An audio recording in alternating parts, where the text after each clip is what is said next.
주님께서 여러분과 함께 또한 사제의 영과 함께 루카가 전한 거룩한 복음입니다. 주님 영광 받으소서.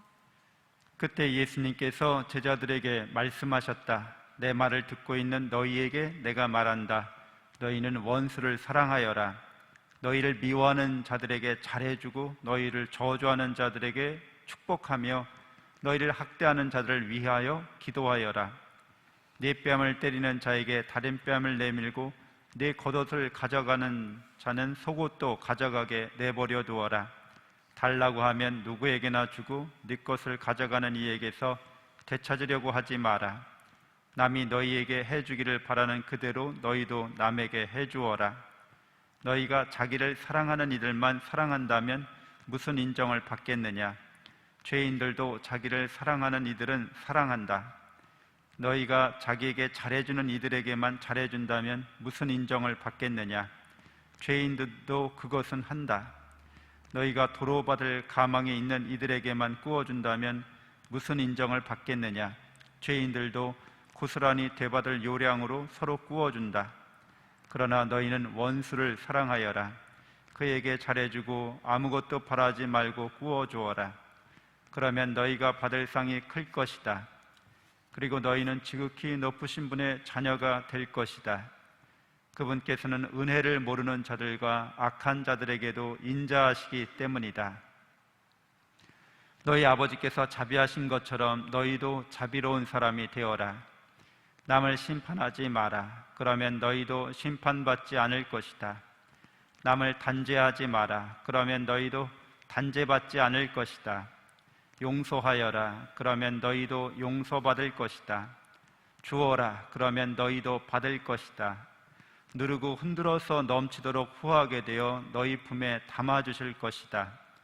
너희가 되지라는 바로 그대로 너희도 되받을 것이다.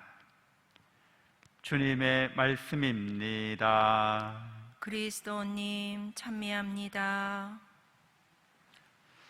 참예수님, 참 예수님 하나님의 복동이 사랑합니다. 사랑합니다. 네, 복음 말씀 원수를 사랑하라는 말씀인데요. 이거 읽을 때 약간 좀 힘드시죠? 이게 이거 예수님이나 가능한 일이지 어떻게 우리한테 이런 일을 하라고 말씀하시나. 어려운 일이면은 틀림없습니다. 이 하나님께서 거룩하신 것처럼 너희도 거룩한 사람이 되라고, 또 오늘 구약의 레위기의 말씀처럼, 또 오늘 아버지께서 자비로하신 것처럼 너희도 자비로운 사람이 되라고, 이 말은 하나님을 닮아가라는 뜻이죠. 하나님을 닮아가려면은 기본적으로 여러분이 하나님을 닮아 있는 거죠.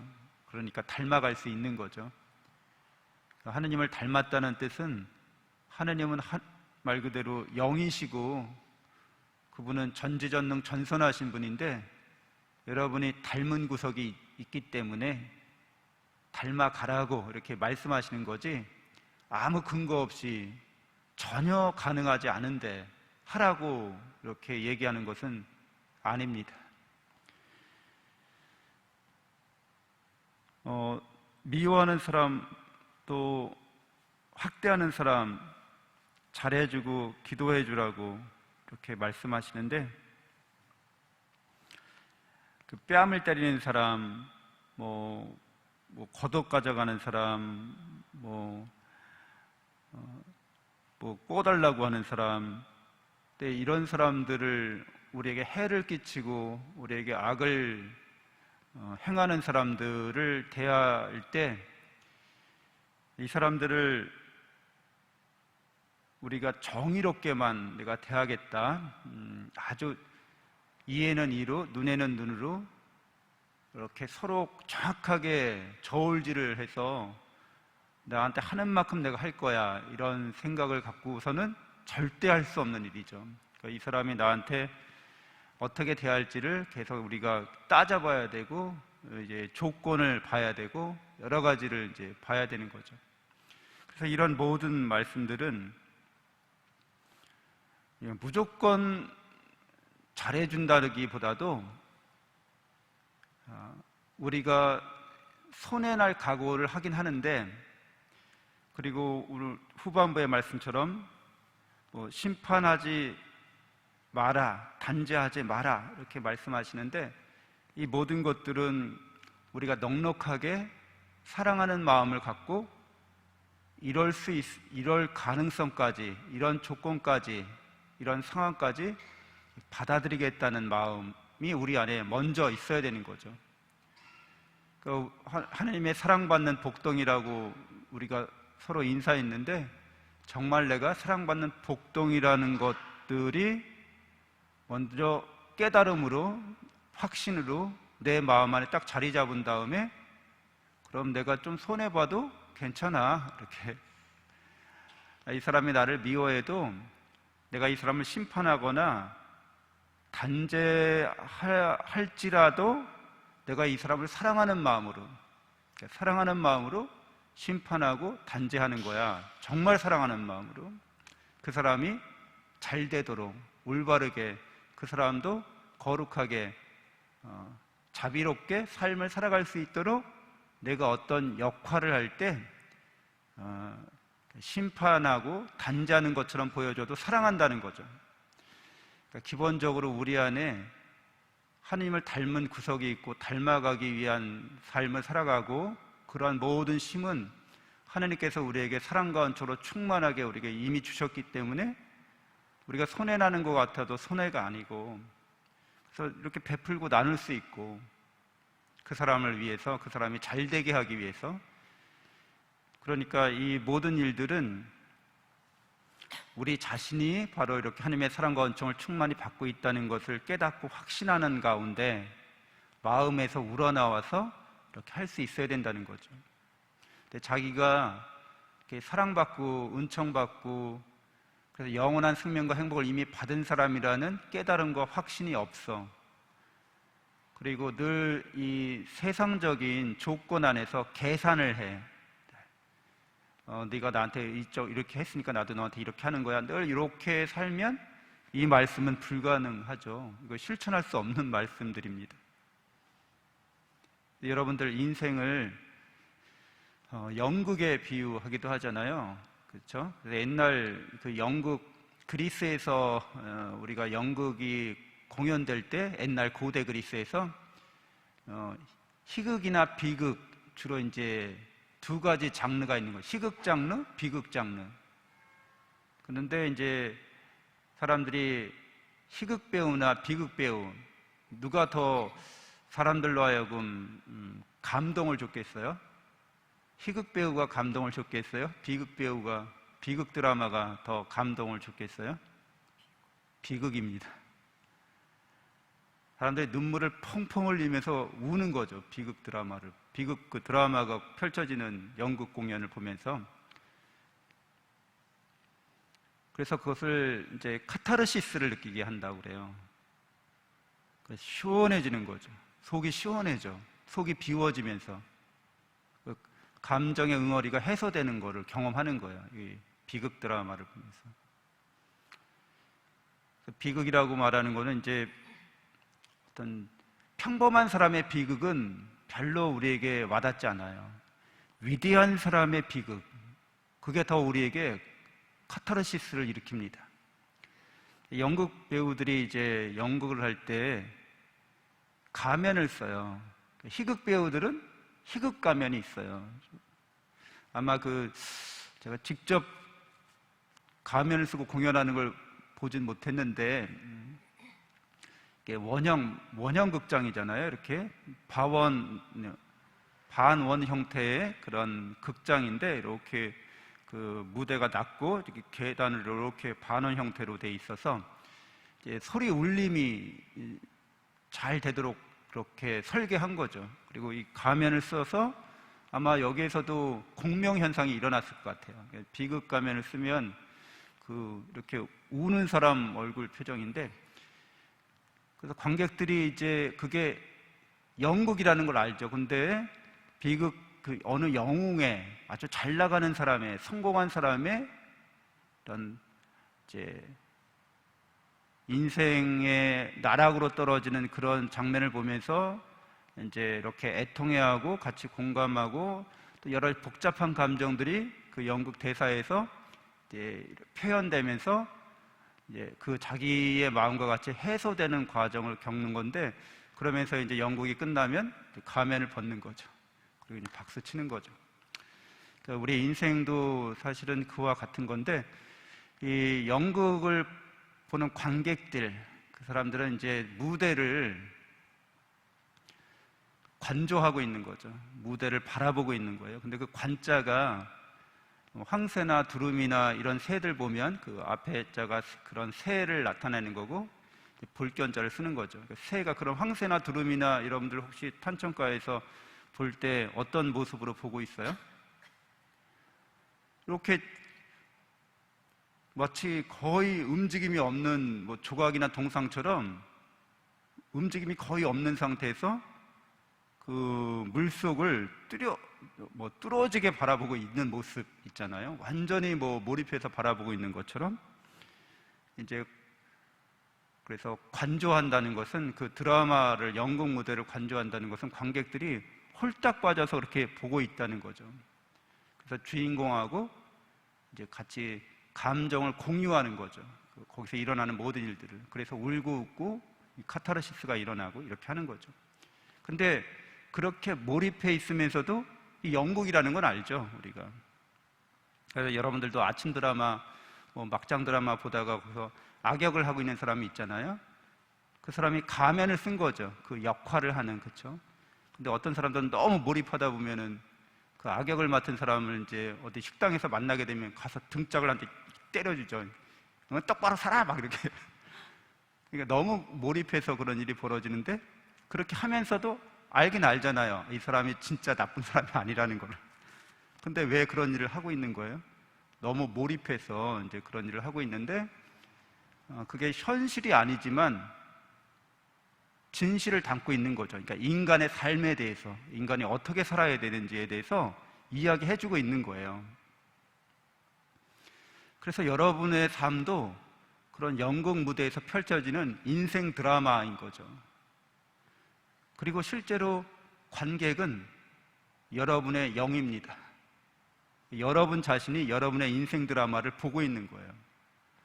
관객은 안전합니다. 무대 위에서 그 드라마에 연극 무대에 나오는 사람들이 막 죽고 죽이는 장면이 일어나는 경우도 있잖아요. 근데 관객들은 그게 연극인 걸 알아요. 픽션인 거죠. 진짜는 아니야. 근데 몰입을 해. 그럼 진짜 같은 효과를 봐요. 그래서 거기서 교훈을 얻어요. 자기 카타르시스가 일어나면서 교훈을 얻어서 자기 삶에 적용이 가능한 거죠. 그게 연극의 효과인데, 우리도 마찬가지인데, 우리 인생 드라마에서 뭐 여러 가지 일들이 뭐 인간관계에서 이렇게 펼쳐지는데, 그것을 관조하는 자가 있어요. 그걸 관조하는 자, 관상하는 자가 있어요. 그래서 이 관상이라는 것도 볼관자를 똑같이 쓰잖아요. 황새가 바라보듯이 이렇게 계속 집중해서 바라보는, 몰입해서 바라보는 건데, 그 상이라는 게 이제 생각상자죠. 그러니까 우리가 이렇게 인생을 살면서 인생 연극 학교에 들어와서 어떤 역할을, 가면을 쓰고 어떤 역할을 하는 것을 우리가 계속 알고 있고 보고 있다는 거예요. 드라마 보듯이. 그게 우리의 영이죠, 사실은. 그래서 관상할 때 그 상자가 생각상자를 쓰잖아요. 그러니까 관상한다는 말은 기도할 때, 저기 점집에 가서 얼굴 봐주세요, 이게 관상이 아니라, 그거 그냥 그 이미지 상이고 모습상이고, 여기서 기도할 때 관상은 생각상자를 쓰는 거예요. 그렇죠? 그래서 우리의 생각을 바라보고 있다는 거죠. 내가 지금 어떤 생각하고 있는지, 어떤 말과 행동을 통해서 어떤 상황이 지금 펼쳐지고 있는지를 계속 바라보고 있는 그 존재가 있죠. 그래서 그 존재를 우리는 영이라고 그래요. 그러니까 우리의 몸과 마음을 가지고 이 드라마에 들어온 거예요. 우리가 연극 무대에 선 거예요. 그래서 여기에서 그 영은 그걸 바라보면서 이제 연출자가 되고 감독이 되는 건데, 우리가 어떠한 드라마를 만들어 갈지 실시간으로 계속해서 그걸 써가고 있는 거죠. 어떤 생각을 선택할지, 어떤 말과 행동을 할지, 그래서 카타르시스가 일어나게 할지, 어떻게 정화가 일어나게. 카타르시스란 말은 이제 정화라는 뜻이에요. 그래서 우리의 몸과 마음이 감동을 받아서 이렇게 정화가 일어나서 좀 더 순수하고 좀 더 거룩한 존재가 될지를 이제 진행시키고 있는 거죠. 중요한 것은 우리의 영은 안전하다는 거예요. 우리의 영은 하느님과 비슷하기 때문에, 하느님을 닮아 있기 때문에 상처나거나 손해보거나 하지 않는다는 거예요. 안전하다는 거예요. 그래서 하느님께서 늘 우리와 함께하고 계시다는 거죠. 영이신 그분께서. 근데 우리의 몸과 마음은 상처를 받을 수도 있고 손해를 입을 수도 있어요. 그래서 자기 자신이 완전하게 하느님을 닮았고 하느님을 닮은 영이라는 것을 깨닫지 못하고 그걸 망각하고 이 몸과 마음에 그 드라마가 펼쳐지는 여기가 진짜 자기라고 알고 있으면 이제 이렇게 용서하거나 화해할 수가 없게 됩니다.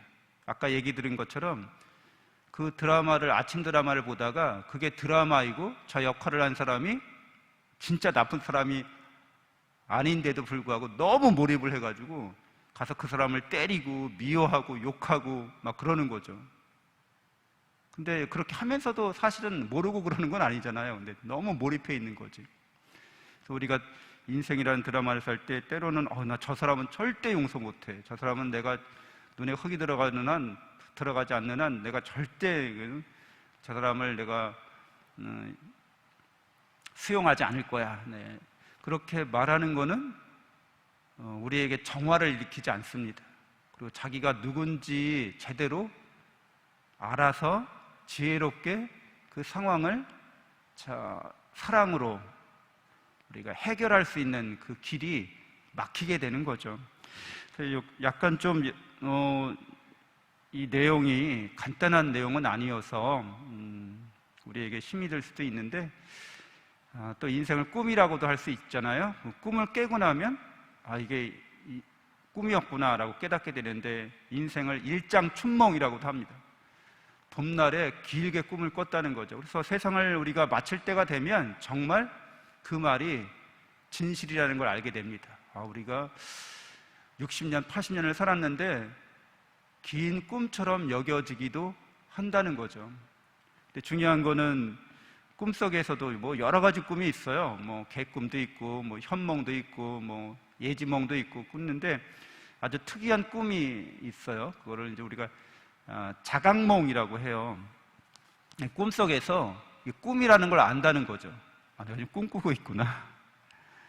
그래서 꿈꾸는 걸 알게 되면 그 꿈의 현실이 이제 아주 급박한 상황에서도 내 집이 막 불타고 있어. 근데 내가 거기서 꿈이라는 걸 알았어. 그러면은 꿈인데 뭐 이렇게 생각합니다. 정말 꿈을 깨고 나면 꿈이었구나. 그랬는데 꿈속에서 꿈인 줄 알았어. 근데 여러분이 영적으로 하나님의 사랑과 은총을 충만히 받고 있는 존재라는 걸 늘 깨닫고 확신하고 있으면 이 세상에서 어떤 일이 일어나건 그게 내가 본래 가지고 있던 것들을 조금도 침해하지 못한다는 거죠. 내가 가지고 있는 거는 하나님이거든요. 여러분이 우리가 가지고 있을 수 있는, 소유할 수 있는 유일한 단 한 가지는 하나님밖에 없거든요. 하나님을 어떤 것도 빼앗아 갈 수 없다는 거예요. 그분의 사랑을. 잠시 묵상하겠습니다.